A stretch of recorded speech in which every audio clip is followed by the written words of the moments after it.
across the finish line, laughing at certain disaster as they shake hands with the devil. All that and much more this Sunday at high noon on the Motormouth Radio Hour. Call in and speak live with the Wizards of Speed and live feed, Chris Switzer and Ray Garino. Bring the whole family. Kids under 12 get in free. Every Sunday at noon on WHPC. Take the Long Island Expressway to the Meadowbrook Parkway and look for the sign saying no parking on the expressway and no express service on the parkway. Go right on Highway 24 to Garden City. $2 all-day parking includes pit pass. Sunday!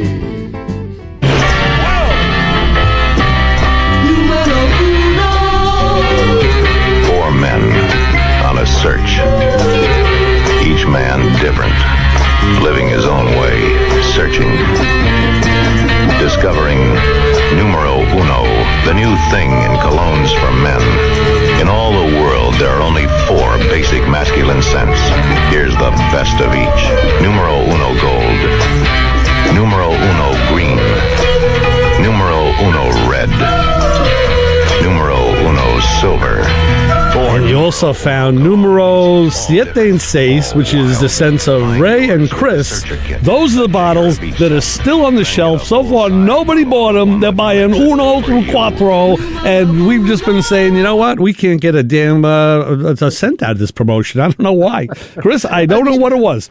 I have to take that bottle of high karate off the shelf and put it on numero uno. Numero uno, right. So you tuned into numero uno for your car concerns this week. Motormouth Radio with your hosts, Ray Guarino, Chris Switzer. We're here to help you with your car issues and stuff. We'll tell you what we've been doing. You can call us at 516-572-7440. I know you call us a lot of other things also. Yes. But that's okay. And remember, if you're driving, we're to the left of your glove compartment. So that's exactly what we are. And you can text us if you'd rather. That's right. If you got thumbs and you know how to use them, the number is, I still can't remember it, it's 203-670-4127. I'm glad I write it in strategic places around here in my studio. So everywhere I look, I can see the number. Call us, 203-670. Text us, 203-670-4127. And, of course, follow us on social media, Motormouth Radio on Facebook, and on X, it's real_Motormouth Radio on Instagram, and, of course, on YouTube, it's real_Motormouth Videos. And you can... Don't accept any substitutes. No, not the fakes. Take the real stuff. So, let's see. I did have a... here we go. Yeah, I got a list here that I was like... You do? That was something different. Another Ray, you have a list of your lists. I know. Oh, boy. And every once in a while I go through the lists and I crumble them up and I throw them out because I have new lists to take their places. And I'm a paper scrap guy. I have scraps of paper pretty much everywhere. That's right. You're a paper pooper. Yeah. Yes. So I want to follow up on a story that I talked about the last 2 weeks quickly. Story follow-up. Woo, woo, woo. Got it. Because after the show last week, I went and put some finish on it. And that was that Roadrunner that I talked to you about. Oh, right. The one that I'm looking at right now on real_Motormouth Radio on Instagram. Yes. The 69. I have a question about this vehicle, but please continue. Okay. Well, the bottom line was the fix was so much easier than the owner had ever predicted or thought it might have been.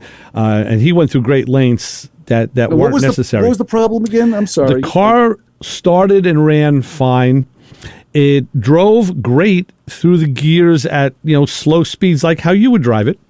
Mm-hmm. But if I were to get in it, right, once he got over like 2,500 RPM, which is where that car starts to breathe, it would pop. It would just have this popping and like backfiring and popping. Like, wow. So, and they went through all sorts of, a lot of stuff to figure it out. It ended up being a combination of, I do believe, a bad ballast resistor and the wrong spark plugs. I also did change the what they call the ECU box on the firewall, which is just the transistor ignition stuff. He just wanted to do it, so I said, okay, we'll do that. And the plugs were, the reason is because the guy that built his engine is kind of like a race engine builder, and he built them with plugs that were had cut back ground straps. And that's something you did back in the 60s and 70s on race cars. And granted, it's a tough engine. It's no mild, but it was uncalled for, and the car definitely. Now let me tell you something else. It took 3 of us to get all the plugs into that 383 with the headers. We had to keep tag teaming to get it. Let me tell you, I am very familiar with the plight of removing and replacing spark plugs in a big block Chrysler. Yeah, I'll go with the stocker. This one with the headers was what the problem was, and that's usually where your problem comes in with almost any car, except the Pontiac. Because why? You need fingertips. Plug. One of the plugs is like right under the tube, and you can't see it. I mean, hard enough getting it out, let alone getting it. So yeah, it took 3 of us. Older people to get those plugs in, but we did. And crawling on top of the engine with the carburetor stabbing you in the chest, yes. And I just went with regular RJ12YCs, right what the book called for, got them at 035. The car started, and you could see it ran a little better. It was just a little, to me, I picked up a little bit of smoothness, and then we drove it. And again, it was very smooth in first and second, and then he turned the corner, and he goes, first gear again, and then he hit the gas, not like a maniac, but enough where he brought that RPM up and pulled second fast. He turned and smiled at me with the biggest smile I've ever seen in my life. And he says, "This is how this car is supposed to feel." And I said, "You got 2 more gears, buddy. Don't let me stop you. Do it again. I'm all on. I'm all in. So that car is fixed. Good. And I'm very glad for him that it's in good shape. My question here, and I have a feeling this is going to be a theme of this program. And we get themes as we go along. That's the joy of this program. This is no production here. Why am I looking at manual brakes? I'm looking at the engine compartment of the car in this picture. Very nice picture of the engine compartment. Very clean, very well laid out. Whomever owns this vehicle pays attention to detail. But I'm looking at manual brakes. Now, there's no power booster. No, I'm pretty sure that car. Well, I think that car was ordered for power, not for creature comforts. I'm pretty sure it still has its 4-wheel drums. Yeah, it's got to. Yeah. I mean, well, yes, it does. Actually, no, it does. It doesn't have to, but I've seen manual disc. That's why I have them on my car. You have manual disc on yours. I have disc drum. Yeah. Yeah. And I'm just like, why? If I was putting something together now, like my own car, which still has manual brakes, I mean, believe me, I am still casually looking. I'm not looking feverishly, but if I can find a 73 Chrysler disc brake setup that's already packaged and ready to go, I'm buying it. Well, I'll tell you this, that car is the way it is because he bought it at an auction, and that's the way that car was built. It's what do you call it? Window sticker correct, So right. And he didn't change I'm just amazed at seeing manual brakes. And before, I never really paid much mind to it up until the point where I now own a car with manual brakes. Yeah. And mind you, I was very fortunate growing up. The cars I drove were all power brake vehicles. I must admit, it's been a common thread throughout my automotive career. Power brakes. There's always been a power booster there. Right. So when I got the Chrysler, I'm going, where's power booster? Yeah. Well, I'll tell you this. Like you said, we kind of grew up with that. My early cars were manual brake cars. I had some manual brake cars in the early days.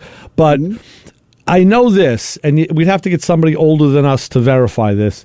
I know that when disc brakes were starting to be offered in the 60s, people stayed away from them. We don't want those European damn brakes. I want my drum brakes. And they tried selling them for safety and for going through water. They wouldn't hydrolock themselves like drums do. Right. And all the benefits of disc brakes. And many people would not bite. They just said, no, I ain't doing it. So there might have been those people who did the same thing with power brakes. Figured, I don't know what that thing is or what it's going to do or how it's going to fail, so I want my regular hard brake feel. Right. And it may have been that way where power brakes were kind of stayed away from, maybe not as much as the disc, but because then when disc came out, it again, it's within reason. It kind of became mandatory power disc brakes.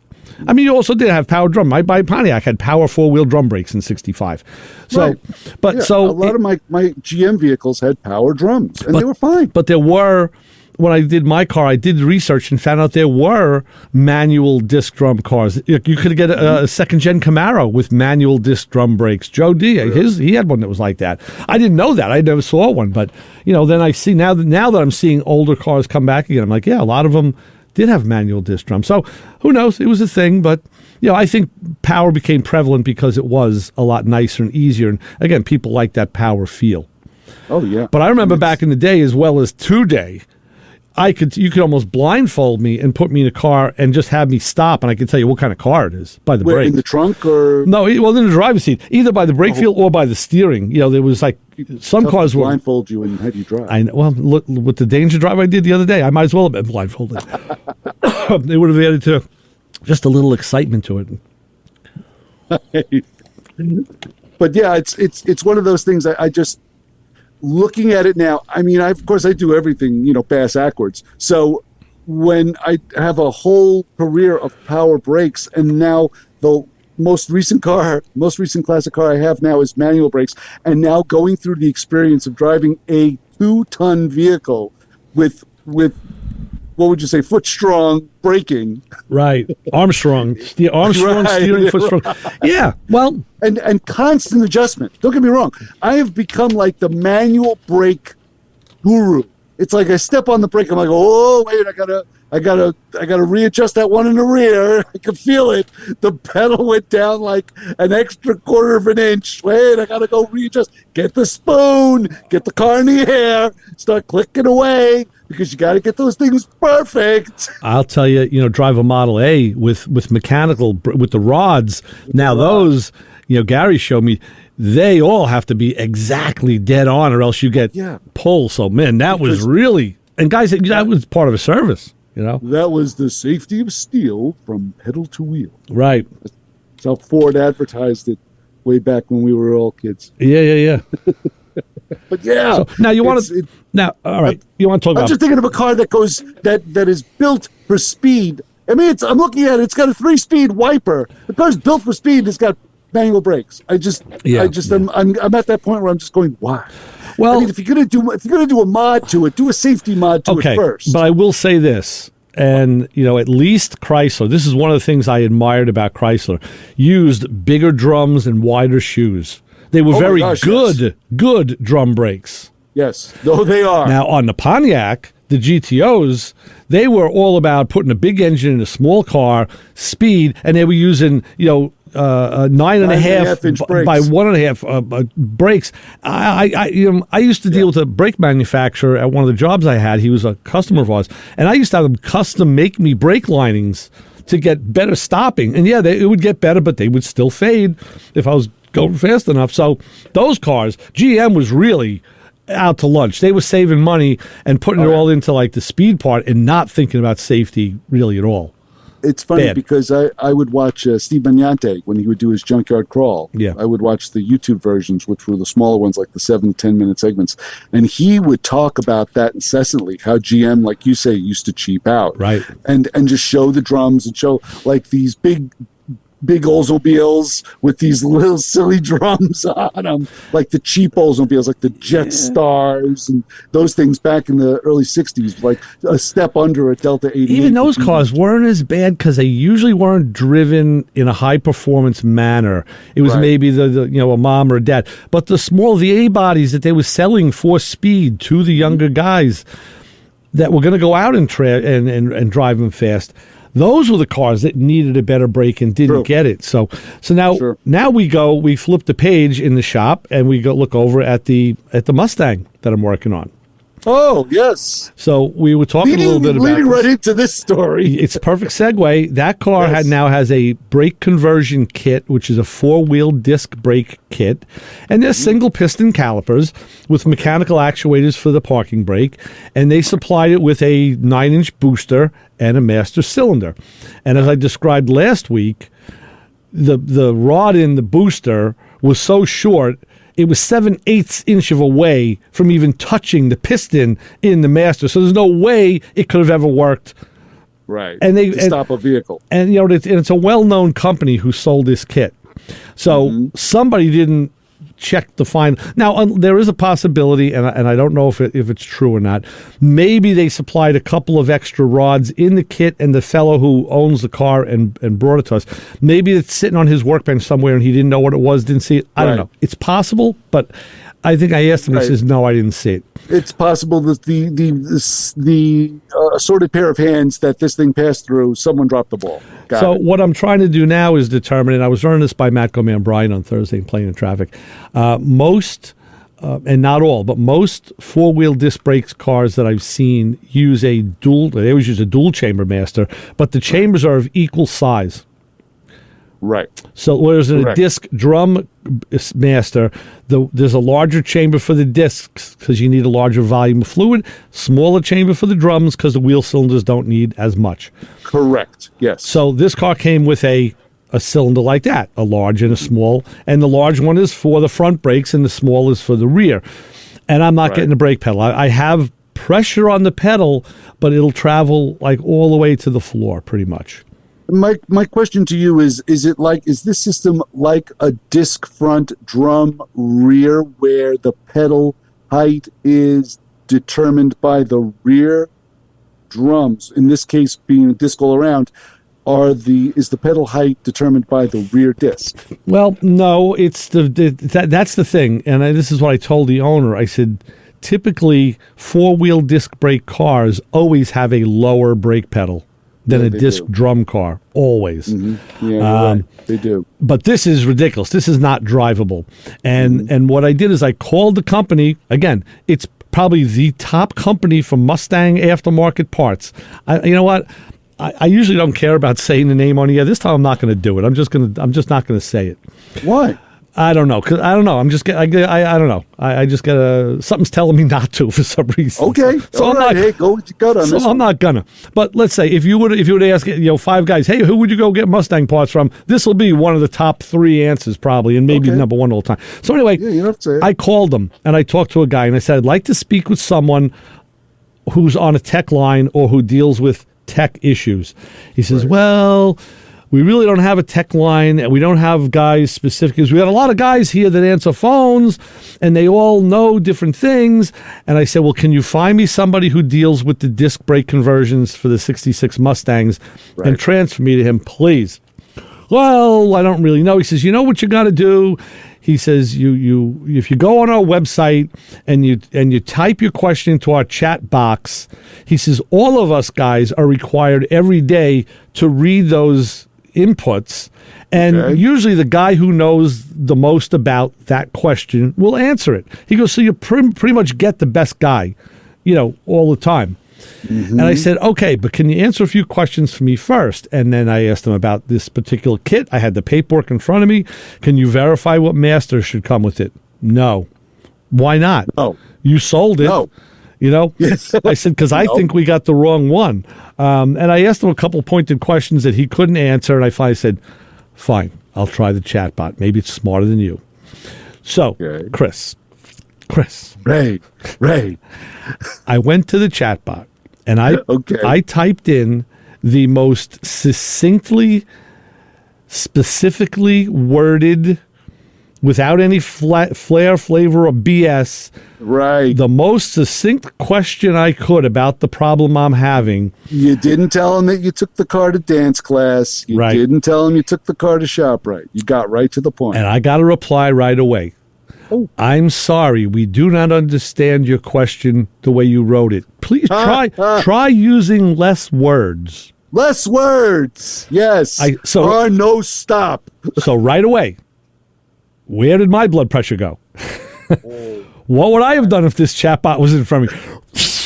So I said, okay. I deleted my thing and I said, brake pedal goes to floor. Enter. Got it. We're sorry. We do not understand your question. Could you please try using less words? I'm like, all right. Take pedal. Brake goes to floor. Pedal goes to floor. Floor. Your mother goes to the floor. Your grandmother goes to the floor. I said, they're all on the floor, damn it. I said, you know what? and I'll stop there. So yes, because I hope this is still a family program. And I closed that website and I said, that's it. I'm done with this freaking chatbot. And if I ever see this bot on the street, I'm gonna kick its ASCII characters all over the floor. Oh my God! Just get me a human being, please. So I said, all right. Failure on both ends. I have to rely on my own set of people and all. So the car owner is looking into maybe getting a different master with a dual chamber. I just told you before we got on the air.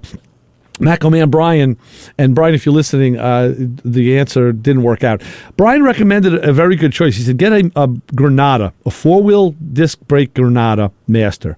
And I know that in the 80s and 90s, a lot of guys were doing, before the Fox bodies, they were doing disc brake conversions on earlier Mustangs with the Granada parts.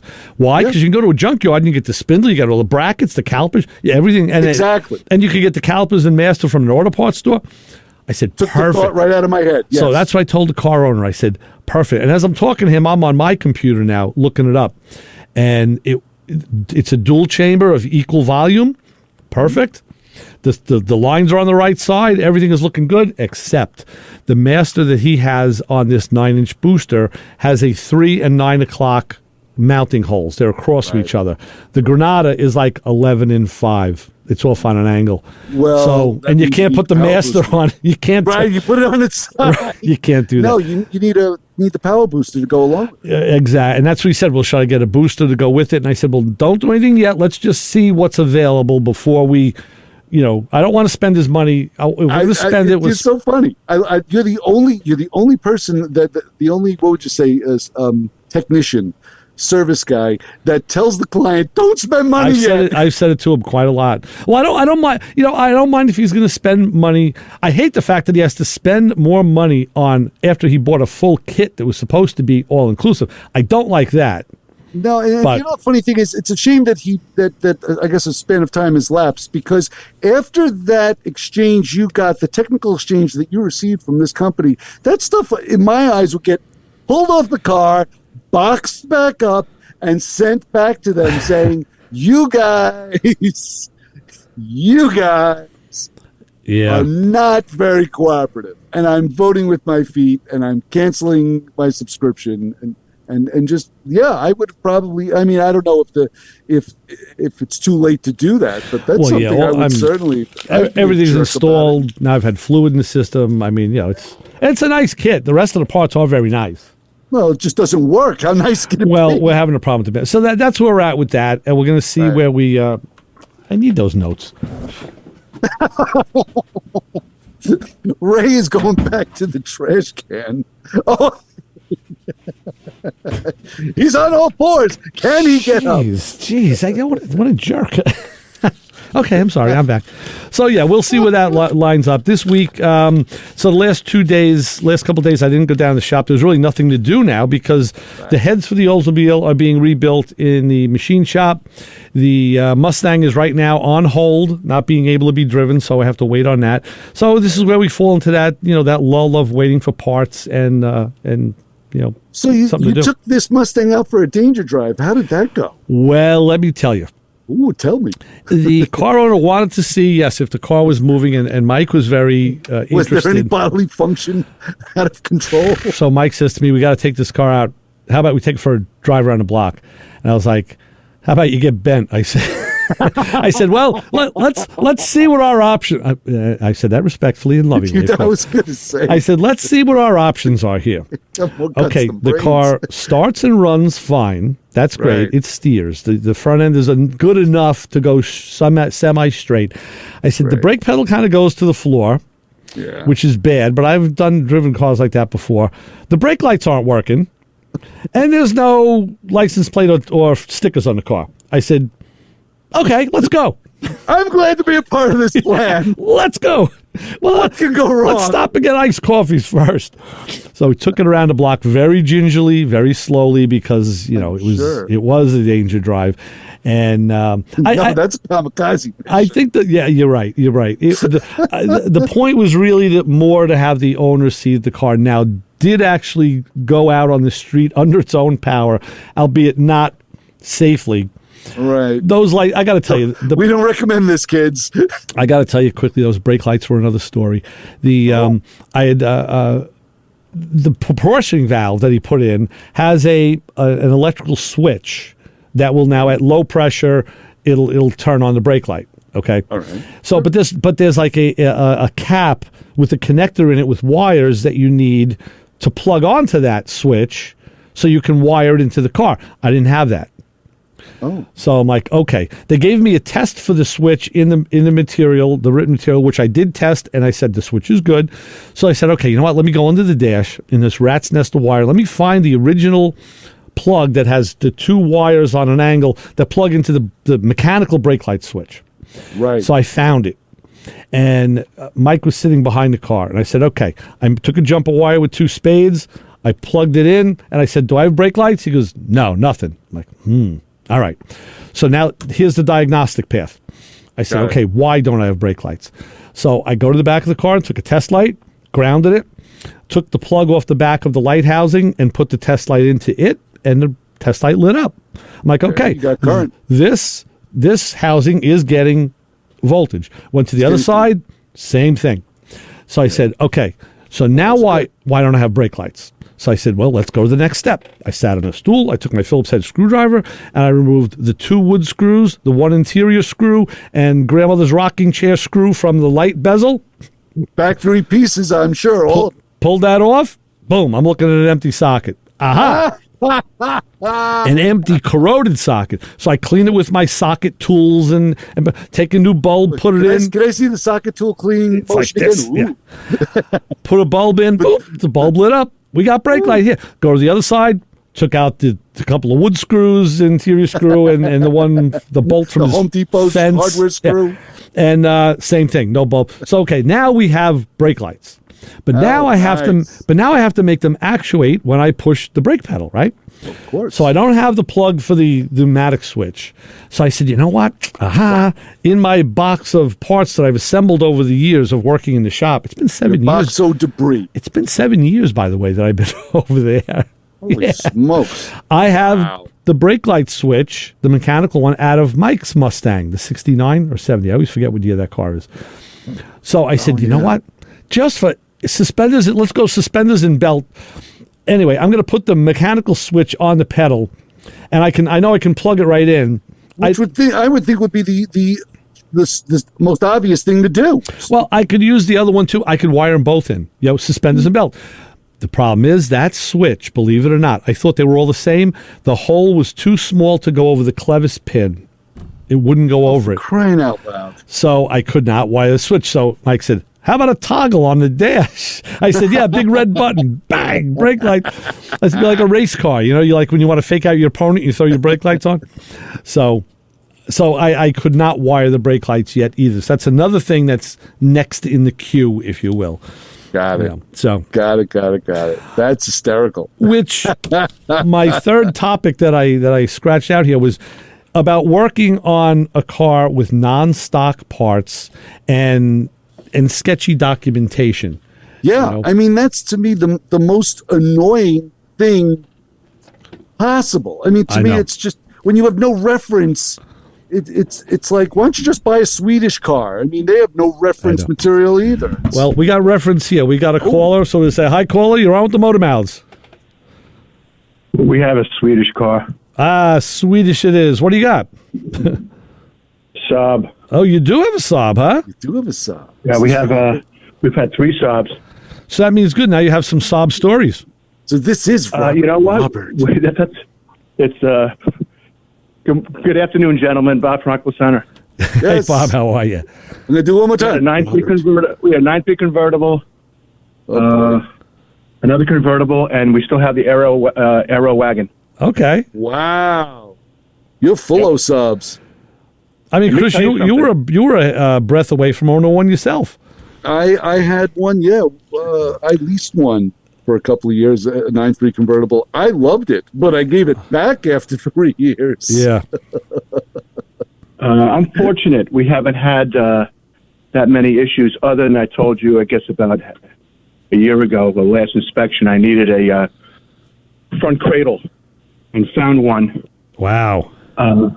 found one up in the New York Canadian border, and the guy, I looked everywhere. Saab, my guys at Saab couldn't even get it for me. Wow. I looked on your website, and he had one, and he mailed it to my dealer. He set it down on freight, $850 complete. Okay, great. Wow. And had the guys put it in. So other than that, it's still on the road. Was that cradle rusted, Bob? Is that why you changed it? Yeah, it's funny too because it had maybe a egg size rod in it. Right. Not huge. I said, well, just let's patch it up. And they said, we can't do it. Yeah. So I said, okay, get me a cradle from Pennsylvania. And they said, they don't have any more because they only have to hold parts for 10, 11 years. Right. Yeah, you need some out of a junkyard. Yeah. Right. Came out perfect. Came out completely refurbished. Came back. I had the guys from the dealer double undercoat it. It was already undercoated. I had them double undercoat it. Wow. And it worked out great. And we're still tooling around on it. And it's those 3 cars have been great. Excellent. That's good to know. Wow, that is good to know. Son of a gun. I was up in Vermont this weekend, and there's still plenty of Saabs running around. Oh, I'm sure up there. Yeah. I actually have a good friend of mine that's up around the Catskills. He's got a couple of them as well, and I always laugh at him, and he always tries to hit me with something. Yeah. So I'm always like, still got those things? Why? Right, but so yeah, it's good to hear good news about it. My question too was, I listened to part of it this morning. I got a shower. Was what about what brakes did we use on the 66 350 and also on the regular 66 GT? They had manual brakes then too? There was no power brake then? Which car are we talking about, Bob? Yeah, you were talking about the 66 Mustang, right? Isn't that that you're talking about? Yes, the one I'm working on now is a six. Now that car had a 4-wheel drum system. I didn't see it prior. I mean, this is the first way I saw it was after the conversion was done. So I know it was a 4-wheel drum, and it could have been manual or power. I don't know. Oh, they came both ways. Yeah, I was thinking because you said you were looking for what the Hydro Boost or for the power disc. Wasn't the GT350s? Didn't they have power brake then or no? Well, they probably did have power brakes. Yeah. Sure. Now, we're not talking about Hydro Boost. We were just talking about what I was talking about is the kit that the fellow bought gave him all the adapters to put 4 calipers on and disc brakes, right. and it was a booster and a master. But I'm having a problem with the hydraulic end of it. I'm not getting the right actuation with the hydraulics. So I'm trying to figure that, where to go from there now. Interesting. Yeah. Okay. Yeah. Yeah, you think you would think that that the line would still consider running the same pressure, right, from the unit to the actual caliper, right? I'll tell you how it works. The bore of the master cylinder determines that. So a smaller cylinder bore creates more pressure per inch of travel, right. where a larger bore provides more volume. And in a disc brake, 4-wheel disc brake, you need more volume because the calipers hold more fluid. Got it. There's a whole science behind it. And Willwood has tables on their website. You need to know the how many cc's of fluid the calipers hold. But you can, if you know that information, you can dial in your system by just looking down the chart on Willwood's site. It's amazing. Those engineers figured it all out right to the bottom line. But I don't know what this. I don't know what the frustrating thing is that Ray is doing this, in my eyes, with parts that are completely off the shelf and have absolutely no association with one another, at least very little association, and that you have to resort to doing something like this with something that's so serious as stopping the vehicle. Even people like this, like these calipers, they look like factory single pot calipers, and they probably were. I'll give you one more. The Willwood calipers I have on my car. On the Chevelles, they had a single piston caliper. Now I have dual piston, but it's made to fit right into the factory bracket. So a lot of those companies, they're not reinventing the wheel. They're just tweaking it a little. So, Got it. Okay. Yeah. So that's where we're at. Well, no, that was interesting. I enjoyed the conversation.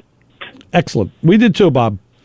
Thanks, Bob. Have a great weekend. All right. Talk to you soon. Thank you. Bye-bye. Talk to you soon. Be safe. All right, that brings us to the bottom of the hour. Yes. So I should ask, Chris, What? Are you a proud member of the Nassau Community College alumni? I am. You are. I am. I'm not. Find out more information about the Nassau Community College Alumni Association. And for more information, please visit ncc.edu/alumni to do so. And you don't have to be nice about it. You can tell them do it now. Yeah, and while you're doing that, check the weather, because our WHPC weather forecast, or yours as it may be, is powered by Pantano's Gourmet with locations in Hewlett and Uniondale. And today, oh boy, cloudy, rainy. We had some hellacious rain this morning. High in the high 70s, but it's kind of gloppy, grimy, mouchard. It's like a little, it's thick out there, you know? It's like, ladies and gentlemen, the weather report from Reverend Guido Sarducci. Yeah, you want to go into your house. You want to stay in out of the rain. You want to stay where it's a nice, not a mouchard. You want to stay away from the mufada. Stay in the air conditioning, nice and cool. Say a prayer. That's what you want to do. So tonight, thunderstorms as likely as this evening. Then a chance of scattered thunderstorms overnight. Low 72. Tomorrow's supposed to be cloudy, and it's not. Let's put it this way, Cliff. Even though you don't have the dune buggy, it's not a top-down day. It's not a convertible day. Need the convertible home. I took the FJ today, just in case I had to go through a flood. So, do we have an honor group of the hour to round out this segment? Yes, we do. And also, when we get back from the break, I want to talk about just doing a minor modification and making a major result on the Chrysler. Oh, good. First, the Motor Mouth Radio Honor Group of the Hour, because that's what we like to do here. We like to honor some groups of automotive people and just hold them in high regard, put them on a pedestal, because a lot of times they ain't there. So we like to do that. We like to prop them up every once in a while. And this week, if you've ever gotten a rusted, rounded nut stuck in a socket. Oh, boy. Have you ever wrestled an old corroded nut off a rusty threaded bolt just to get the nut jammed in your high-quality socket? Yeah. It's bad enough the nut fought you at every turn. Now you have another job you don't want. So you could try spraying some WD-40 in the socket and tap the nut out with a screwdriver, but how far do you think that'll get you? Probably not. You could just screw another bolt into it. You got to go digging for that in your junk drawer and try and pull it out using the bolt as a handle. That's a definite maybe. Then out of sheer frustration, you pick up the socket over your head and slam the whole thing directly down the concrete floor, hoping that the nut will pop out. Something you would never do with your good socket with nothing wedged in it.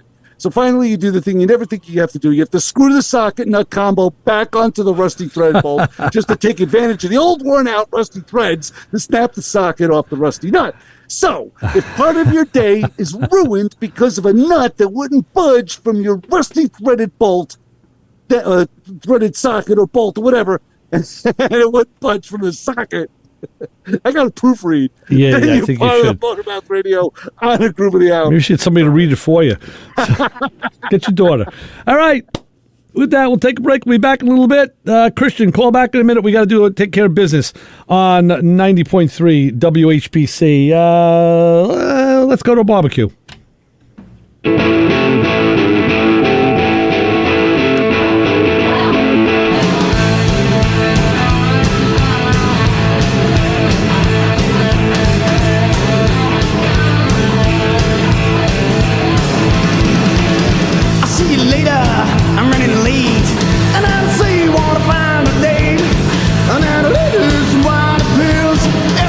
Going to the barbecue Phil. Party all night long. This is Dennis Pitzenberger from Sticker Shock, and if you're not listening to Motor Mouth Radio, boy, you are lost in the smoke of the burnout. Make sure to tune in each and every week, because these guys are exactly what you want to hear. Real car guys, real talk, every single weekend. This show on 90.3 WHPC is brought to you by CarStar Celebrity Chase Collision, with 2 locations in Limerick and Oceanside, who remind you that New York state law says you always have the right to choose which shop will fix your car. CarStar Celebrity Chase Collision offers a full range of services: 24-hour towing between Montauk and Manhattan, shuttle service, and they can help you with a rental car arrangement if needed. All repairs include the CarStar Lifetime Nationwide Warranty, ensuring that the experts at Celebrity Chase Collision are always on your side. Y sí, hablamos español. More information is available at 516-593-0920 or online at celebritychasecollision.com.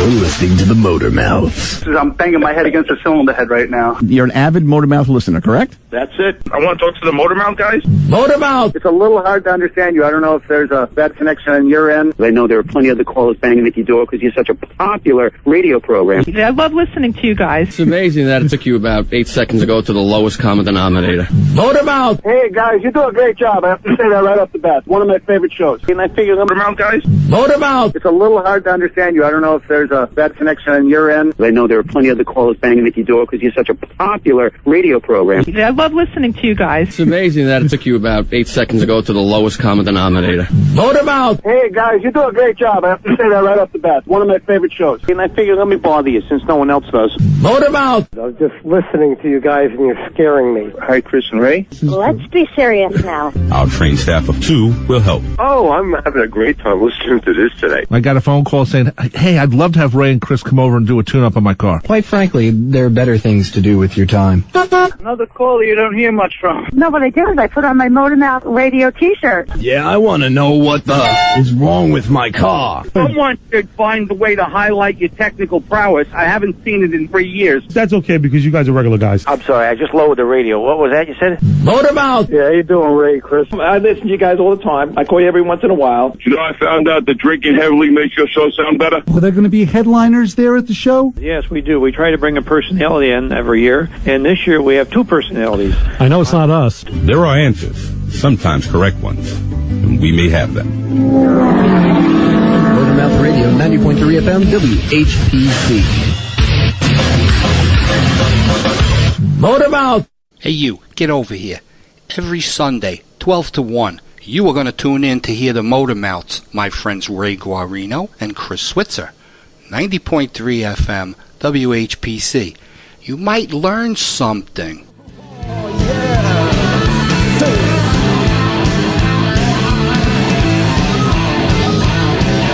Yeah.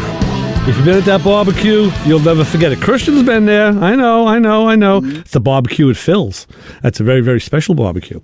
So, we're back. Motor Mouth Radio, Long Island's only automotive talk show and funny, friendly collaboration of ideas and other schmeckle-headed things. I don't know. That's Ray Guarino right there, the Laverne to my Shirley. There you go.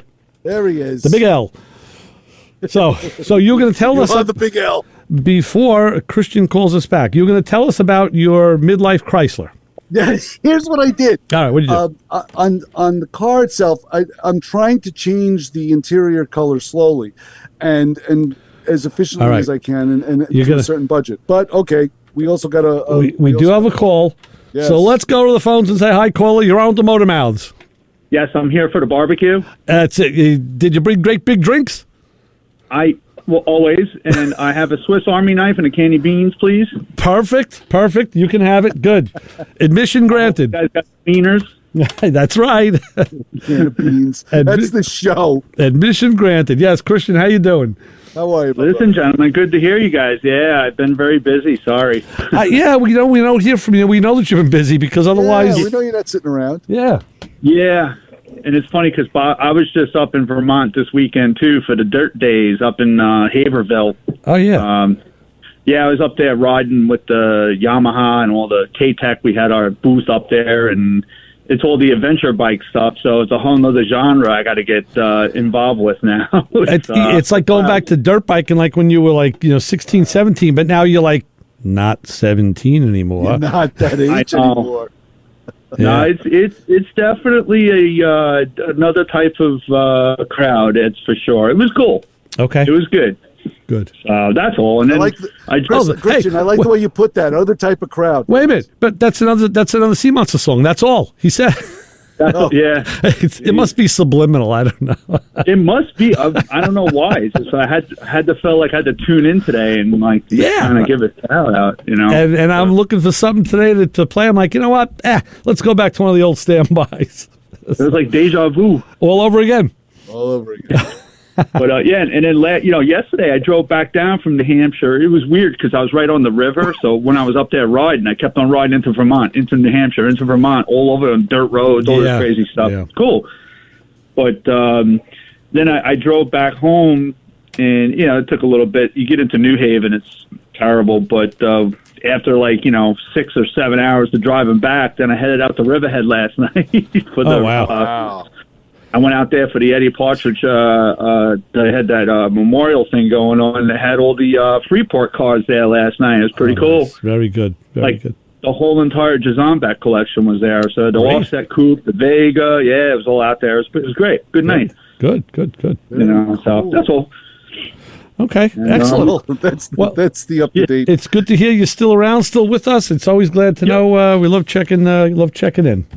Very good. Yeah, no, definitely. Sorry, like I said, I've just been busy and no worries. Still doing all the suspension stuff and now the restoration work and right. My whole new thing now is electrolysis. Pretty cool. Oh, good. It's been work. I'm telling you, doing electrolysis and zinking and restoring nuts and bolts and putting motorcycles back together with original hardware. It makes a huge difference. Yeah, that's nice. That's right. When I do some zinking, my head hurts. Well, when I was I was working on the olds, trying to take the thermostat housing off, and the bolts were frozen. So Mike was there with me. I said, you know what? I said, you got to be careful not to snap them. It's an aluminum intake. I said, but what I will do is I went and got my hand driver, my what's the name? And I said, I first bought one of these when I had a Japanese motorcycle because all of the Phillips head screws would never come off, and this was how you got them all off. And then, of course, what you did is you went and bought a kit of Allens to replace it with. Well, here's the thing, though. To get back to that, that's not a number 3 Phillips, I know it's a special driver, yeah. No, not the driver. The actual head of the screw head, yeah. Phillips. Is it JDM? Something like that. It's not. I can't remember. I can't either. I think it's like JDM. Too much baseball last night in the modified, so I'm a little groggy. You can actually get one. Wentworth. It's sort of like it. No. And you can actually get one on Amazon. They sell them on Amazon. Yeah, but that's why I was using like a number 2 or number 3 Phillips, and they were distorting the Phillips heads. Well, plus they always, those steel screws in the aluminum cases would always tend to dissimilar metal. They would kind of corrode and freeze. So another fun fact this morning, really quick too, is I was on Instagram and somebody was talking about ball bearings, and they were like, "Oh yeah," and they said something about, some kid posted the he just did the output bearing on a Harley 5-speed, and he was changing the bearing out, and he was saying how Harley the bearings they're not from China, but it says FAG on it, right? Hint. And he was making a post about it, and then some other guy chimed in, and he started going off about how the Germans developed the spears grinding to make the balls for ball bearings. Okay. But here's the fun fact to share with everybody on Mortimer today, Long Island history. Do you know where the ball bearing was invented? No. Patented March 13th, 1866. And Bellport, New York. Bellport, New York. Well, I do know this. I know that taking out a ball bearing factory in Germany is what helped end World War II. Yeah. On the ground, because they couldn't build anything if they didn't have ball bearings, and we took that out. That was smart. It's funny. That's a true fact. So if you're in Bellport, right on I guess on Montauk, there's a plaque. And it's right there in that spot where Oliver Hazard, Harry Robinson patented on March 13th, 1866, the ball bearing. Cool to know. Hey, good fact. Thanks. Okay. Thanks it says on the plaque, it's all ball bearings. That's what it says on the plaque. No, I'll leave you on that note, though. Yeah. That's for real. All right, Christian. Well, thank you for that. Christian, Jim Jim just texted us saying JIS is Japanese Industrial Standard. That's what it's an acronym for. Oh, so it's JIS. Okay. It's an acronym, JIS. Right. Good. Yeah. Thank you, Jim. Yes. All right. Thank you for that. Yes. All right, Christian. All right, guys. We'll talk to you soon. Thanks. I'm always here. Don't worry. All right. All right. So long. Thank you, my brother. Bye. All right. We'll get a turn and burn. We got line 2 going. We got another one. Say, caller, you're on the line. Hello, Ray. Hello, Chris. It's John. What's up, John? Hey, John. How you doing, Chris? You had me in hysterics with the rounded nut stuck in a socket. Oh, my God. Anybody that hasn't been there hasn't found a rounded nut. So true. I had a problem years ago with the fuel stack went on my wife's Mitsubishi Montero Sport, and I had to drop the gas tank to get the fuel stack out of it. And of course, the strap bolts were nuts. Oh, The yeah. studs were, and yeah, I started smacking sockets onto them, and I'm going, yeah, these things are going to be jammed. And even that didn't work. And I called a buddy of mine who was retired from, automotive repair shop. And he says, no, come over. I got just the thing for you. And he had a nut extractor socket that's designed to go in reverse and bite onto the nut. And holy crap. Right. Yeah, you put them on an impact gun, and it goes... You can buy them now. Gear Wrench sells them. They're called turbo sockets. Yep. And they're great for like lug nuts that are rounded. Yeah, excellent. Yeah, strip nut extractor socket. Yes. Anybody on the phone, if you ever get into the situation, wow, that's probably the best thing. And what you do, John, Snap-on sells their own brand. I remember being on the tool truck, and when they came out, he says, "This is what you do. The deal: you put put an extension on it." And he says, "And literally get a ball peen or a lump hammer and whack this thing onto the bolt as hammer it on. It's made, and then you put your impact on it and dugga, and boop. Because that's what I was trying to do with the socket, because it wasn't. Before I even called my buddy up, and I was trying to use the extension with my socket on the end of it and smack it up because it wasn't in a spot where you could really even hit the socket. And I'm like, I'm just going to damage all. Well, the reason you want to hit it is because the flutes in that socket will cut into the affected nut to give it more purchase. And and you're better off with a 12-point. Oh, if you're using just the socket, yeah. But those, the nut extractor sockets. I always like to go light the oxyacetylene torch myself, just for fun. I try not to next to a gas tank, but The inductor. Right.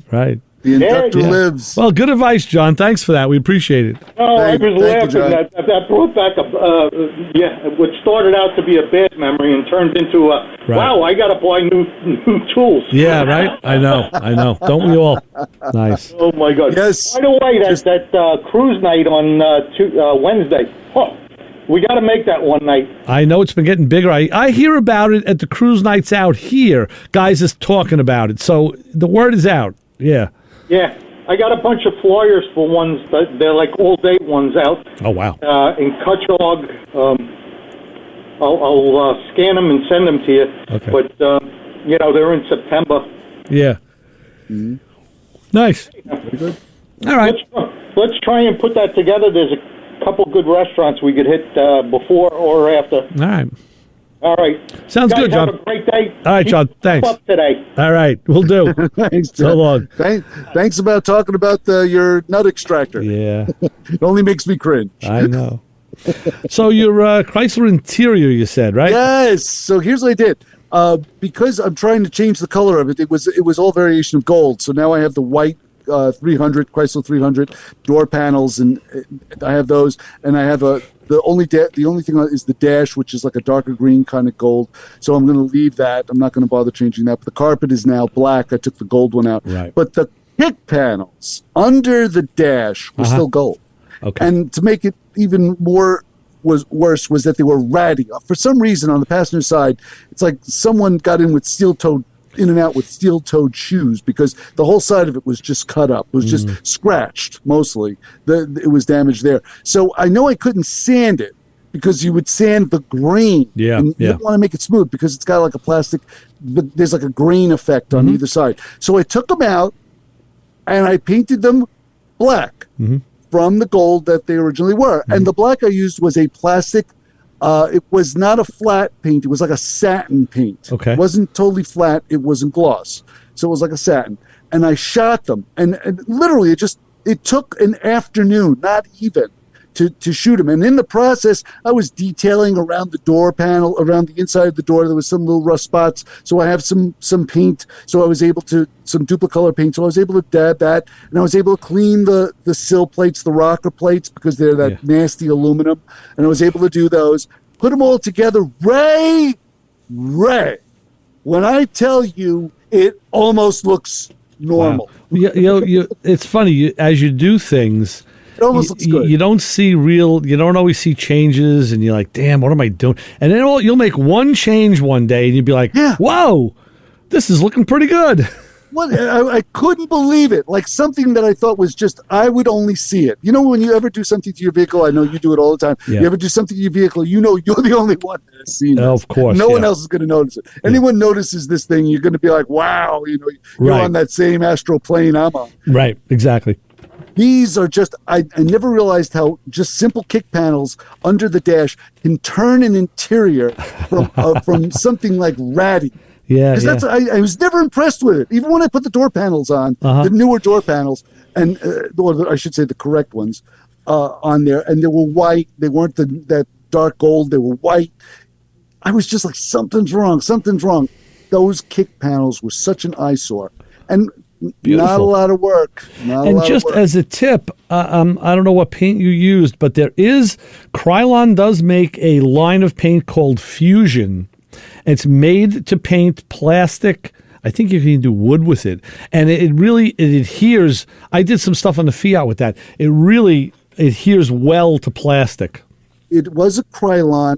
The can is actually in the garage now. It was, and I'd have to swim my way to it. It was a Krylon. It was called 2X. Okay, and so there's new stuff. It had all applications. It was used for metal. It was used for fabric, I think, and also plastic. So that was what I used. I don't remember where I got the can. Well, probably from a store, I would hope. Sometimes when you're down in my supply chamber here, sometimes I grab something and go, I didn't know I had this. Let's try it. We all have cans like that where it's like, how long has this been here? Right, exactly. I know the history of less than half of the supplies that I have access to. So I'm not like you that can open up a coffee can and look inside at a bunch of assorted parts and know exactly where you were at exactly the right time. Here's another one. This is a line of Rust-Oleum that's metallic. Oh, yeah. But look at the can. The can looks like a wine bottle. Well, the top of it does, yeah. Yeah, so I'm sure that costs about $17 a can. I don't think it's that much because it looks like a Cabernet. It is more than a regular paint, but again, does have a pretty heavy metal. Right. My friend Jeff turned me on to that because he paints a lot of his models with it. You know what? That's right. I was going to talk about models today. I got a call from Billy G this morning. Ooh. And he was telling me that what he's doing is starting to build another model kit that he had picked up. You got about another minute, so think fast. I know, right? I'm waiting for him to come in. And he said that he was complaining how the new model kits, the plastic is so much thinner than the older model kits. And even when you glue them, the glue can almost melt the plastic. Wow. So he was really complaining about that. But so we'll have to get into in-depth discussion next week. So you're right. So we should get out of here. What do we say to the people waiting for me out in the parking lot today? Don't follow us home, and especially if you can't stop. You want to try that again in the baritone voice? Don't follow us home in case you can't stop. Almost okay. All right. We'll try not to stop. So we'll be back with more Motor Mouth Radio next week. Ray Guarino, Chris Switzer on 90.3 WHPC. See ya. See you, bye. Better.